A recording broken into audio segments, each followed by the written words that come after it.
Lên đó.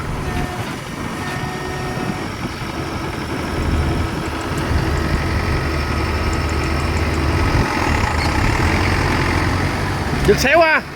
Giật xéo qua, đúng rồi.